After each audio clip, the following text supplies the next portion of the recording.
Ni msafara wa magari ya polisi akiwa anaondoka katika eneo hili la Mahakama Kuu baada ya kukamilika kwa kesi inayomkabili Mheshimiwa Tundu Lissu, ambapo sasa magari haya yanaondoka yakiwa bila shaka yanaelekea ambapo inabidi aende akapumzike mahabusu huko ambapo amekuwa akiendelea kuona shughuli zake. Ni baada ya kesi kuahirishwa hapa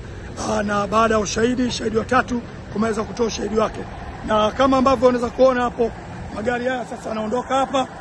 ikiwa tayari ni sehemu ya msafara huu ambapo Mheshimiwa Tundu Antipas Lissu yupo katika eneo hili tayari kwa ajili ya kuelekea gerezani, ambapo huko ndiko ambapo amekuwepo kwa muda mrefu wakati jambo hili linaendelea. Ni kesi ambayo kwa kiasi moja na mara moja nyingine imekuwa ikivuta hisia kubwa na hisia tofauti za watu ambao wamekuwa kufika hapa, na swala la ulinzi limekuwa likiimarishwa kama ambavyo taratibu umekuwepo, na ukiangalia hapo barabara zote hapa zimefungwa tayari kuhakikisha kwamba magari yote na msafara unatoka hapa kuelekea ambapo Mheshimiwa